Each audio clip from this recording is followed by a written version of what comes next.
Yo, have you heard about Anchor? It's the easiest way to make a podcast. Let me explain. It's free. There's creation tools that allow you to record and edit your podcast right from your phone or computer. Anchor will distribute your podcast for you so it can be heard on Spotify, Apple Podcasts, and many more. You can make money from your podcast with no minimum listenership. It's everything you need to make a podcast in one place. Download the free Anchor app or go to anchor.fm to get started.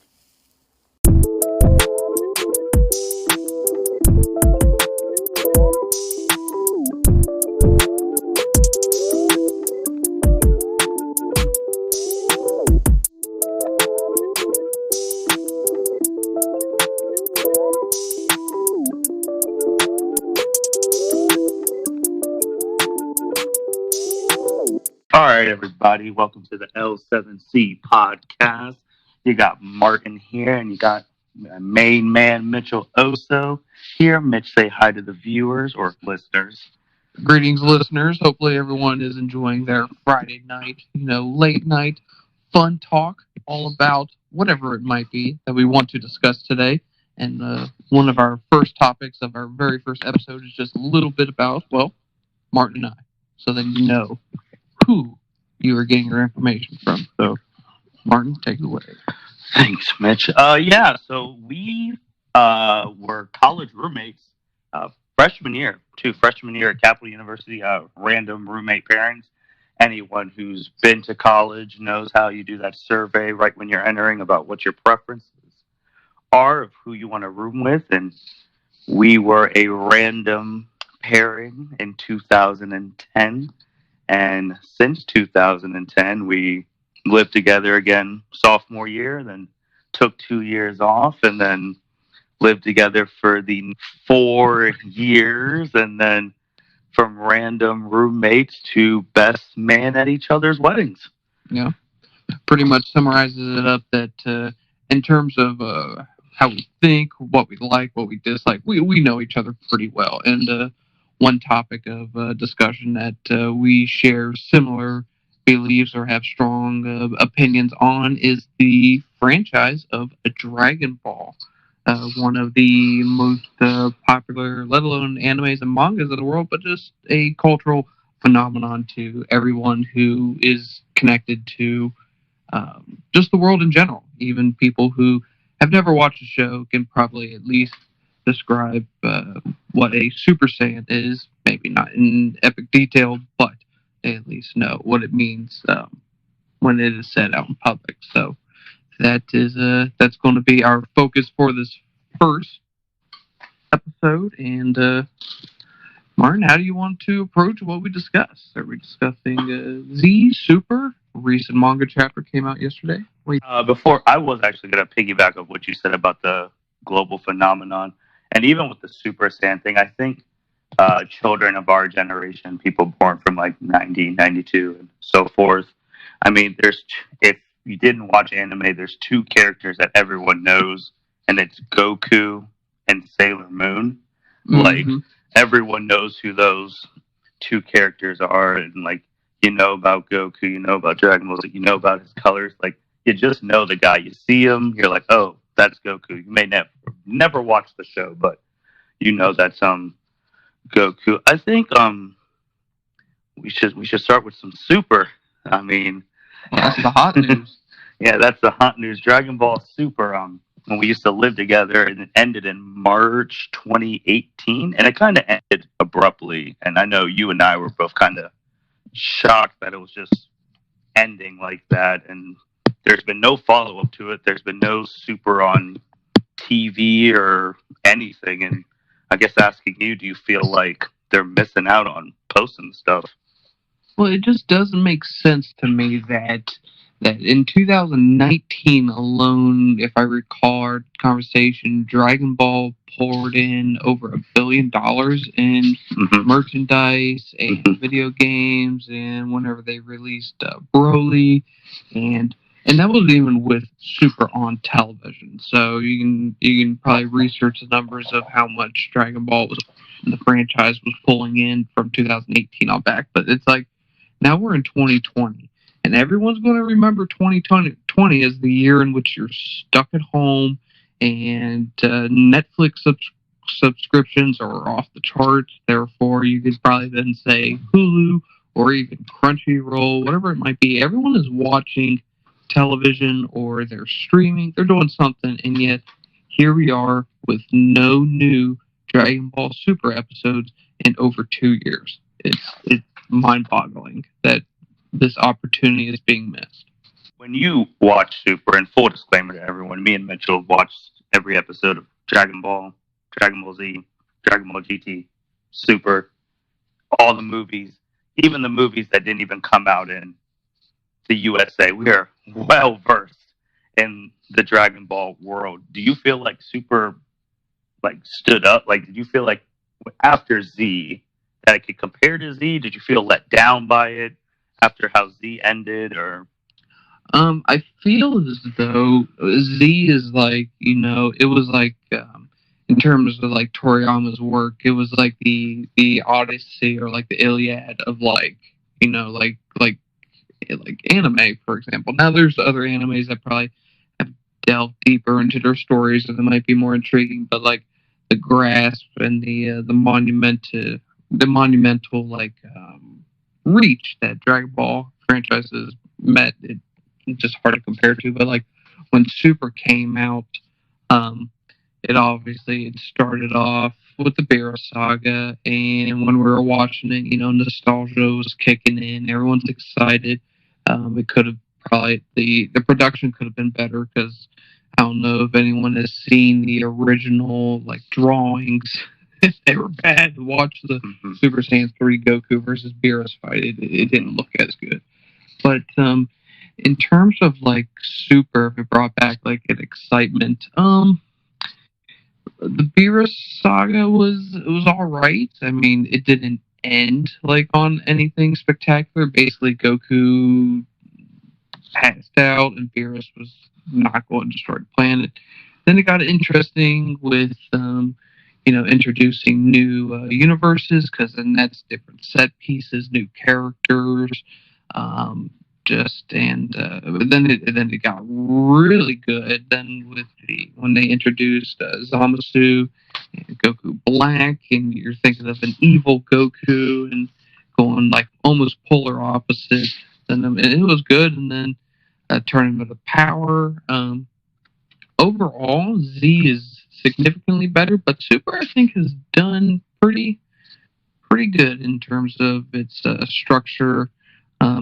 Always room for improvement, I do believe, and yeah, I think Super's doing pretty good for itself. Yeah, when I think about Super too, like even the Beerus saga, I don't even think about what they were showing episode wise. I always think about the movie. Mm-hmm. I do feel like if those two movies if they didn't do as well as they did the box office, we might not have had Super. Because those movies unexpectedly killed it at the box office. I know we went to Resurrection F together with our group, and we went to the theater near Ohio State, and we thought it was just going to be like the 6 or 8 of us, and there was people sitting on the floor. And it just showed how big the Dragon Ball Z community really is. And I do agree with what you're saying. I felt like when it got to the Goku Black Girl, we were like, okay, this is some really good stuff. And I feel like the ending of that just ruined that whole arc. And then the Tournament of Power, we were just like, okay, we get to see all the other universes, survival, if you get erased. I mean, we all had the feeling that Goku's universe, Universe 7, was going to win, and probably wished them all back, but it was just pretty linear at that point.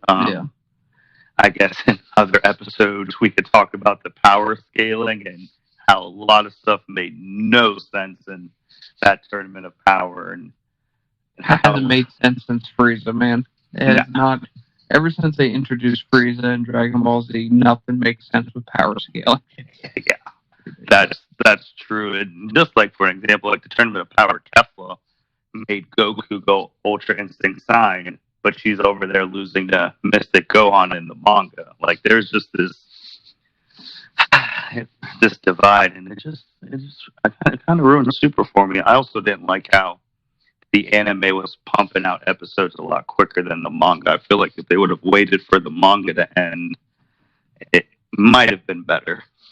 One thing that I say that we can, from what you said, when Super was on television, eventually it surpassed the manga because the manga was at first ahead of the anime, and then the manga it took just a little bit longer to pump out a new chapter, and the anime was just flying through it. I mean, you had 4 episodes a month versus one chapter every month, and but it's funny because as whatever comes later than the other one, you can always see that's whenever like Toriyama and like Toritaro, they are like fixing like their mistakes. It seems like from what the other one was. So when you brought up in the anime when Goku and Kefla were fighting each other, um, Goku has to go, you know.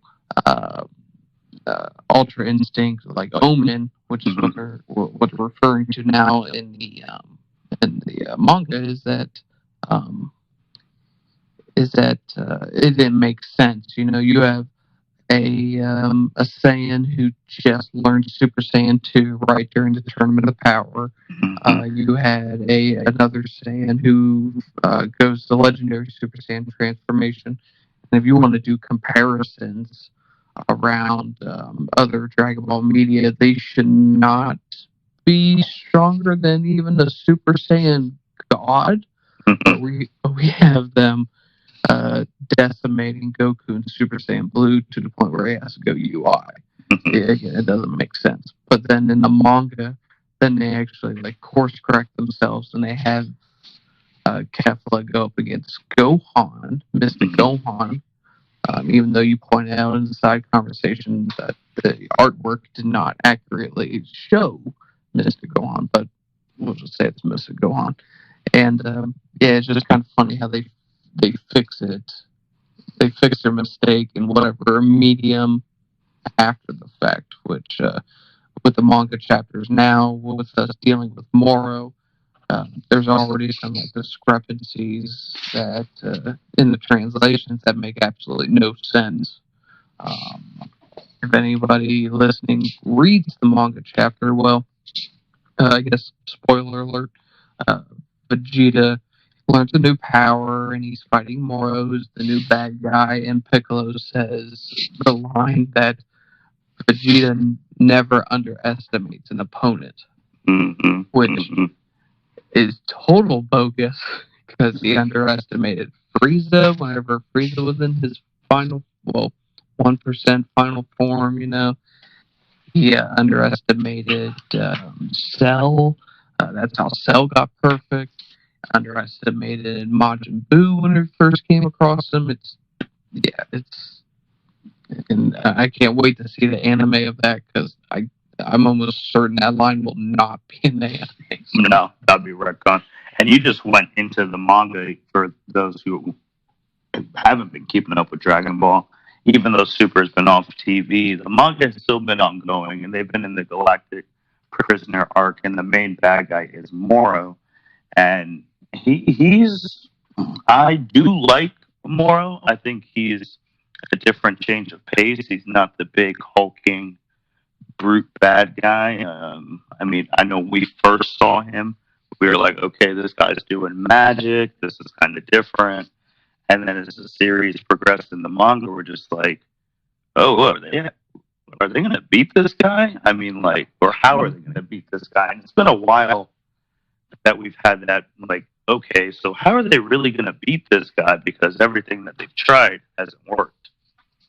You see, that's what made Zamasu and Black so interesting. Was Zamasu was, immortal, so we couldn't just kill him by normal means, if at all. Black, he couldn't be killed wearing the time ring, and it just made it so that every chapter that came out, you were sitting there wondering, okay, like what you said, are they going to defeat this guy? Because he is stomping them right now, and it is bad. It is bad.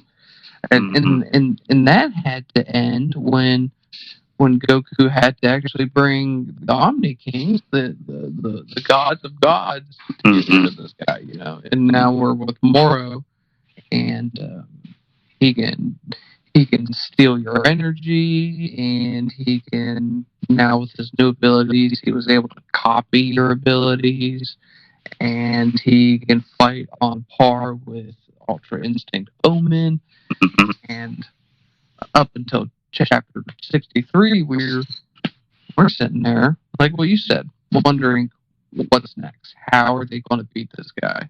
And then we finally got some hints as to where that may lead to in 63. And I think even, not this manga that just came out this week, but last month's manga, I think that page of when it was Moro and all of the heroes are just down, you're just like, oh my gosh. Like, Goku has a hole in his chest, Vegeta's down, 17, 18, all of them everyone is down. Anyone who could fight is down. You're just like, what's going to happen? And then enter this chapter that just happened with Mirrors. And I know me and you've talked about, like, is he really going to step in? Like, is this really going to happen? And then he actually did. And it looks like he sacrificed himself. For those who don't know, Mirrors is an angel and an angel in training. And an angel can't fight with his full power, or they basically get erased or show their angel powers. And Mirrors did, and he got erased with a smile, telling Goku to protect everything. Did you really think that was going to happen? I was not expecting to see Mirrors just go basically all on out to fight Moro. So for the people listening who didn't read the chapter, the reason why Moro or Mirrors went all out against Moro was because Moro absorbed or fused, whichever term you wish to use, one of his henchmen who was able to copy abilities, and he went all out against Moro to disable his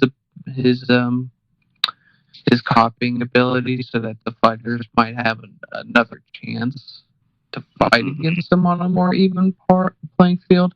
And but to do that, he had to go full power to do that. And like what Martin said, you go full power, you get erased. So like that kind of like blew my mind that he would do that. I was thinking that they were going to find another method. Maybe he was at least just going to hold them off until the Z fighters got healed by Dende, and then they would figure out something. But totally was not expecting a angel sacrifice. Right, like that was big. I know the thing is that him and Goku trained for 3 months in their own spirited time, and I guess it was the running thing of Dragon Ball that Goku has an effect on people, even if he's met them for a day, for a month. But we never thought that him being with Mirrors for 3 months would completely change Mirrors in a way, or even amplify Mirrors' sense of justice, that he'd be willing to give away his life for a guy he's only known for like 3 months. I mean, that's wild. And then with the end shot of that manga was Goku, and if you looked at the picture, it kind of reminded me of when Frieza killed Krillin right before he was about to go to Super Saiyan. So I don't know if Mirrors did it on purpose to potentially trigger Goku to go into Master Ultra Instinct, or his own different version of Ultra Instinct. What do you think? I don't think that he sacrificed himself to make Goku go MUI, but I mean, it is shaping up that is going to be like that's going to be the trigger, like what you compared to with when Krillin died to Frieza on Namek, Goku just legendary transformation, and so that's what they're shaping it up is that Goku's going to go MUI. Now, the question then is that I have for you is, do you believe that if I'm going to say when, but I guess the ultimate question is if Goku goes MUI, is that going to be the is that going to be the final like battle? Is that the conclusion of this arc, or do you believe we got a lot more story? I think if it's not the conclusion, it's right at like the 98% of the conclusion because this arc's been going on for almost 2+ years. And we all thought literally 4 months ago, the way it was building up, we thought Vegeta was going to be the one to do it. Like they're putting an emphasis on his training. The chapter 3 chapters ago when he came in his grand return, and if you watch Dragon Ball, you know usually the last person to get there is the one who gets it done. And when Vegeta fought Moro, and he was winning, like, oh, he's gonna do it. And then now we have this swerve, and now Mir sacrificing himself, and Goku's the only one there. Goku looks like he's about to go to MUI, and it swung right back to the normal stuff they do that give you hope that someone else is going to beat the main bad guy. And then Goku gets the power up and he does it. So I feel like MUI, I think will be the final fight unless something crazy happens now that Beerus and Whis are there. I just feel like I know we've talked about it with MUI. They really gotta protect it. I mean, Goku learned Ultra Instinct Omen and can go into it at will and was getting stomped. So it's like you're making Omen look weak. You can't make Master Ultra Instinct look weak. So if he does go, he has to win, or some shenanigans have to happen.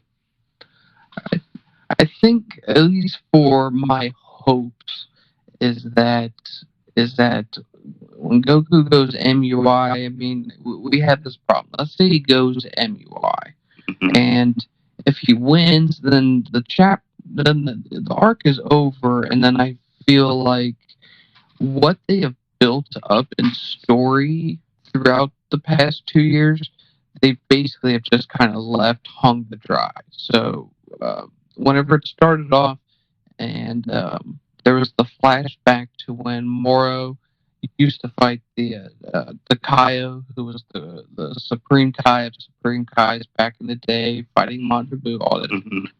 It's like you built that story up for the Lord of Lords to the Kaio to potentially come back. You even had part of that in when they were on New Namek with Moro, and Majin Buu shows up, and then Takayo takes over Majin Buu's body and conscious to fight again.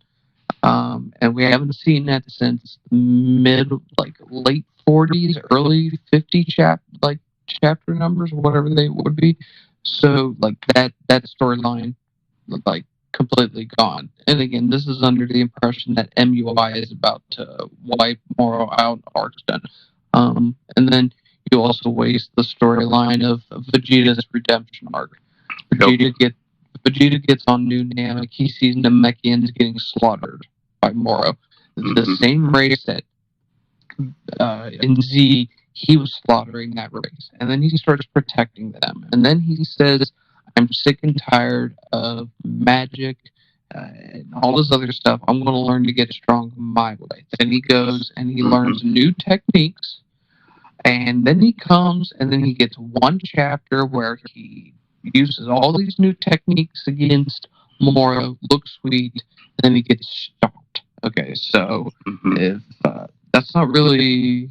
I mean, we build up Vegeta's character development, and then we kind of just pulled the e-brake on it, and then Goku learns how to master a technique that was introduced in, well, technically hinted at back right when Super started, and then it comes in during the Tournament of Power, but it doesn't win the Tournament of Power. It basically sets them up to win, if that makes sense. So it's like, I don't want MUI to be the reason why the story ends, because then all that stuff gets erased. But if MUI comes and it doesn't actually defeat Moro, then that's over 2 for MUI because it didn't defeat Jiren. And I'm like, okay, this is sweet, but it doesn't get the job done. Yeah. Like you said, it's 0 for 1. And I think my biggest gripe with Super is that none of these transformations that they've gotten have beaten anybody. Super Saiyan God didn't beat Beerus. Technically, I mean, if you want to say Super Saiyan Blue beat Frieza, I mean, you can get away with that. But Frieza was stronger than Blue. It's just he didn't have the stamina because he rushed in there. Technically, Blue didn't beat Hit. Blue didn't beat Zamasu. Blue, don't even get me started on the Tournament of Power. Blue was just a joke.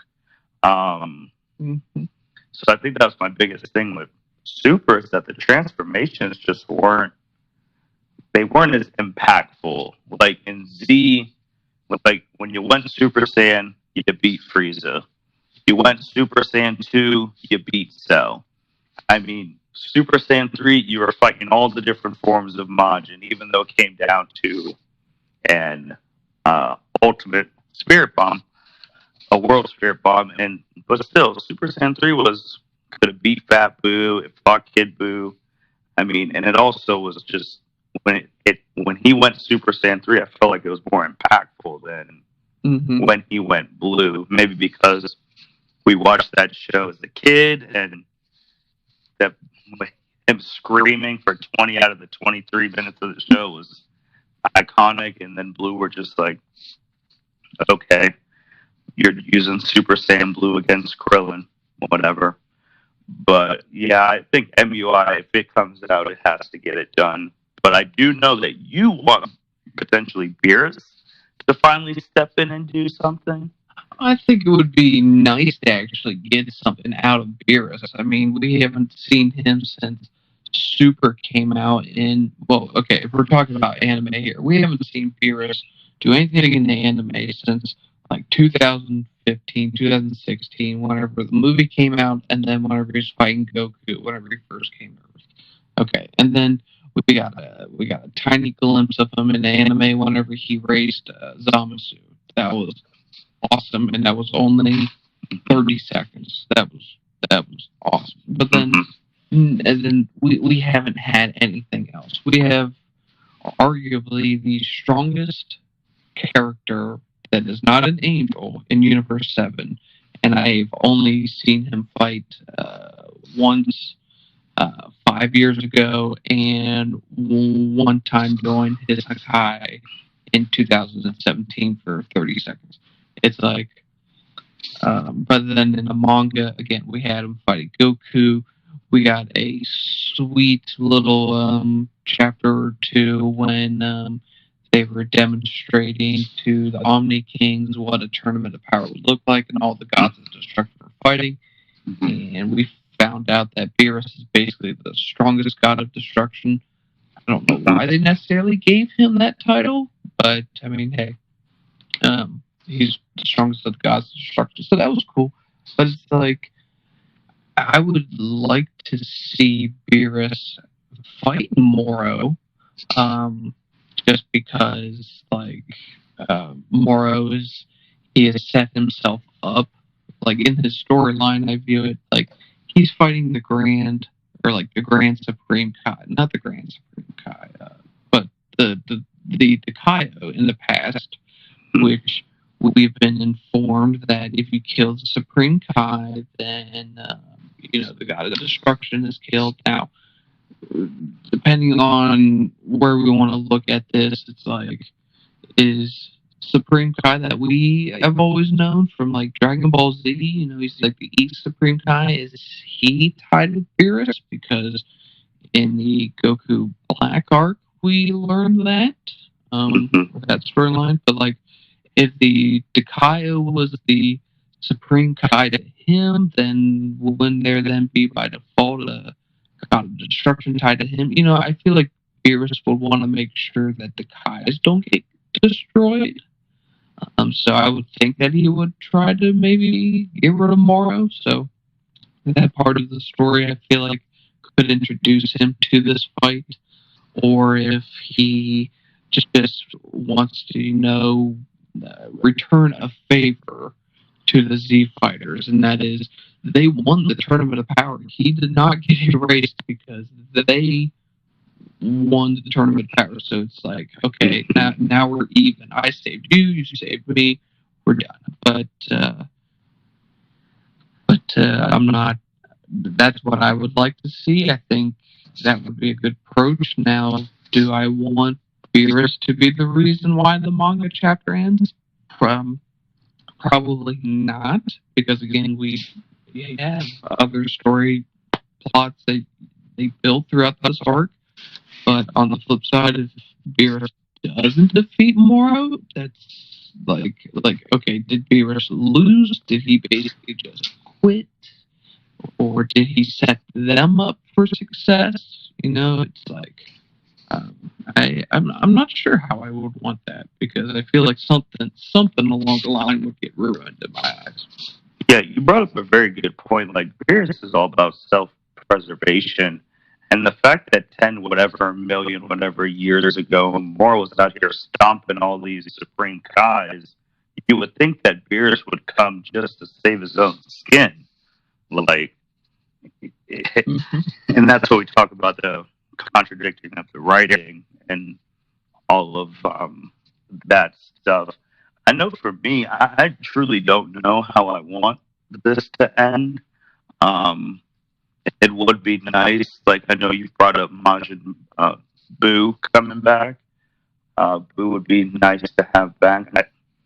I've already lost hope on the Vegeta train. I feel like that's not happening unless he knows a sealing technique that he didn't want to use, and he uses that to seal Moro. But I feel like with Moro, he's too big a threat that they can't seal him. They got to kill him.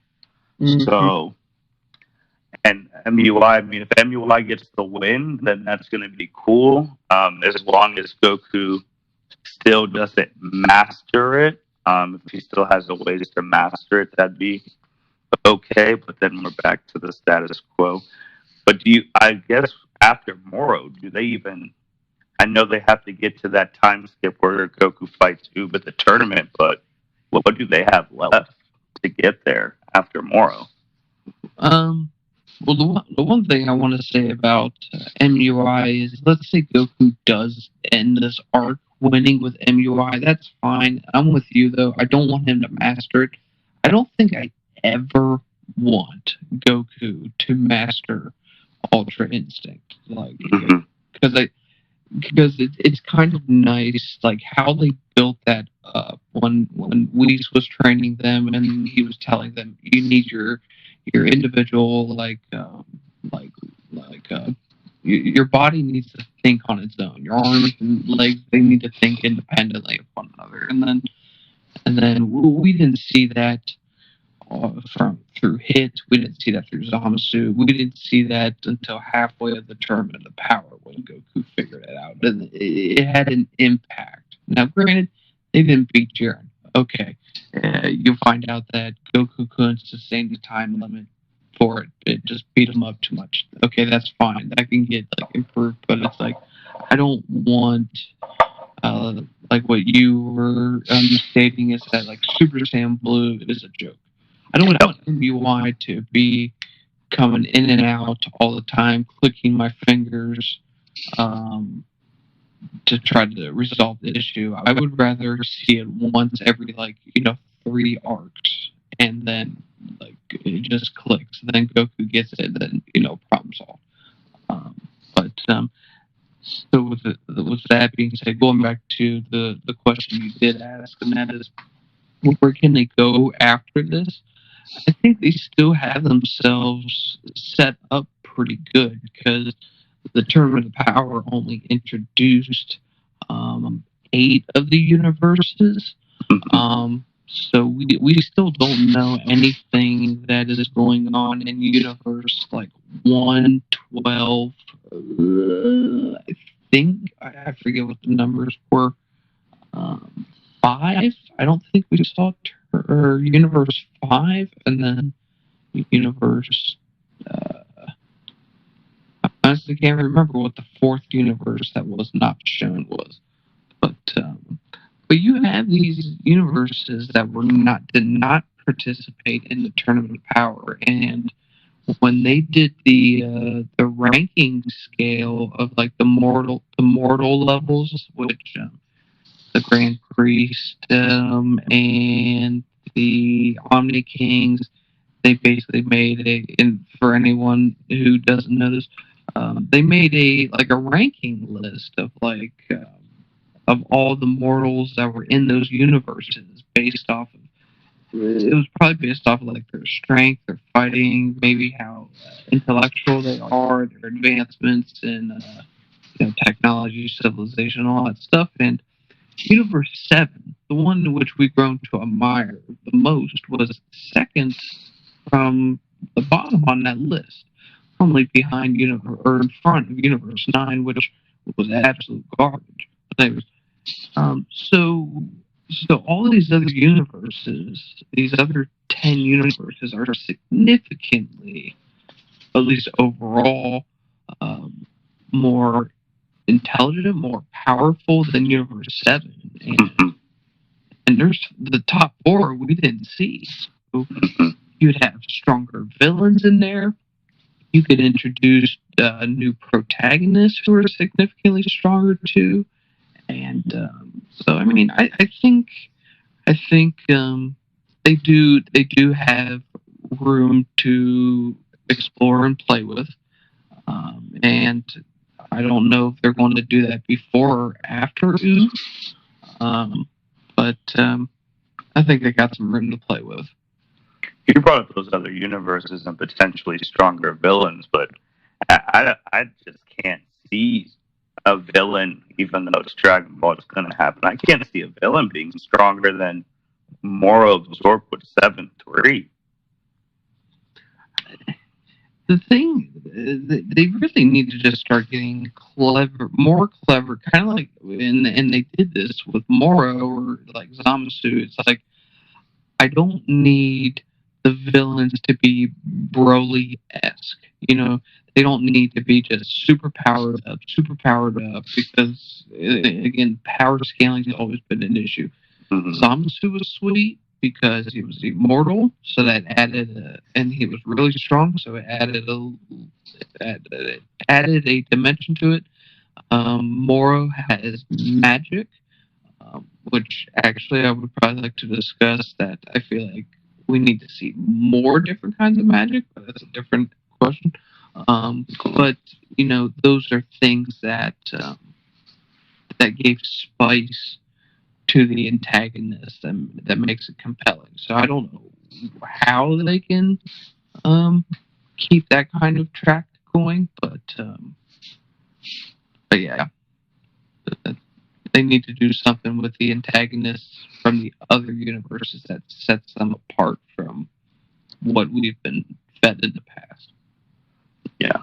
And I think for me too, there's a lot of things in Super I still want to see. I still want to see the Beerus versus Goku and Vegeta rematch right now. I mean, especially with Goku having UI.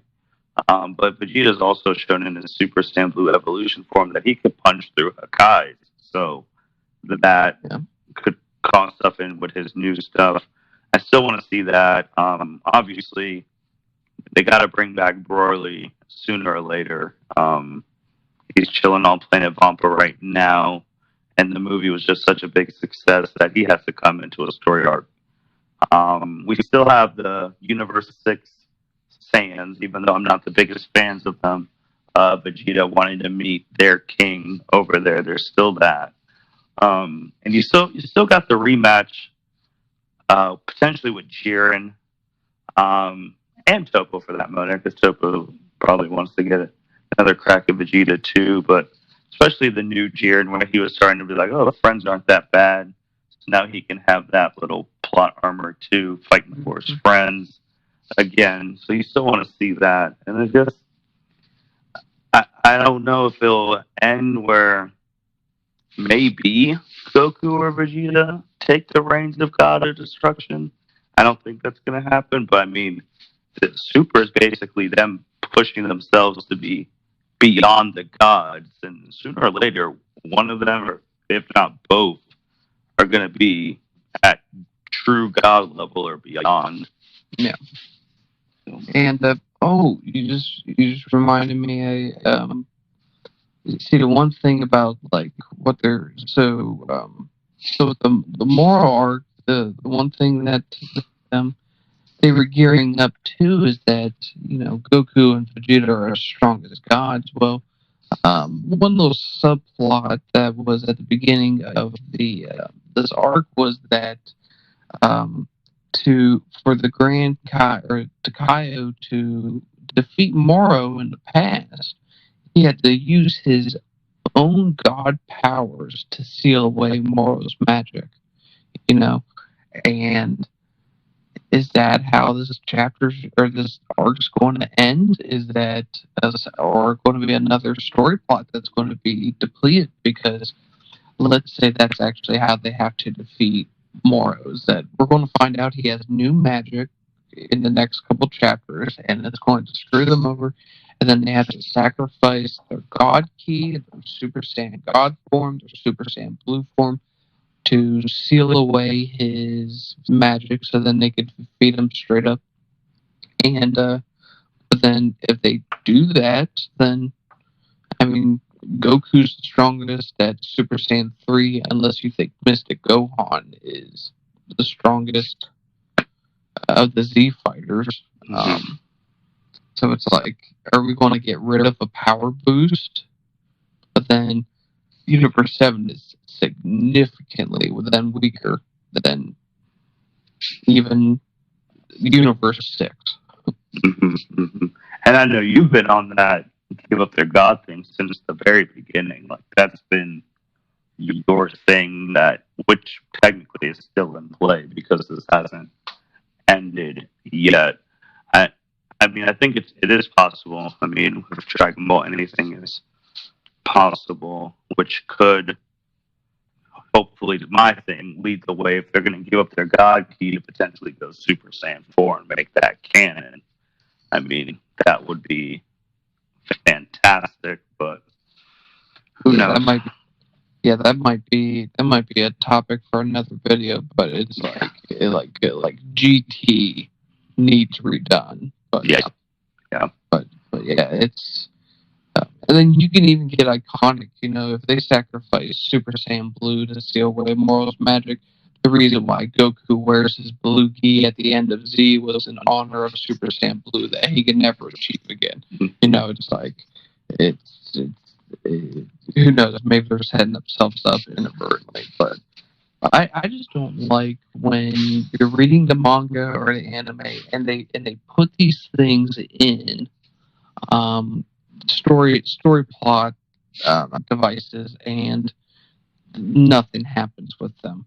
Like if Goku and Vegeta aren't going to sacrifice their god powers to seal away Moro's magic, then why would you tell me that the Takayo used his to seal away the magic? I mean, he has the magic back, so it's like I don't understand why they would introduce that plot and then just kind of throw it. I guess your thing about the giving up the god key, I was just thinking in my head, is that even possible? Because if they really wanted to, they could just do the ritual again. Well, I guess that's what we would have to wait and see what excuse they would come up with if you sacrifice like every Saiyan has that little spark of God power in them, and then once you sacrifice it, give it up or whatnot, you can never get it again, and it'd be some bogus explanation as to why they either couldn't do that or it'd be kind of like, oh, you can just do a ritual again? Okay, well, when the next guy comes along, how about we just seal him away real quick, get 6 more fans, let's start breeding like rabbits so we always have plenty in the stock, and then we could always just keep getting it back. But who knows? I guess last thing, Goku beats Moro next month. Yes or no? No. You think it's still going?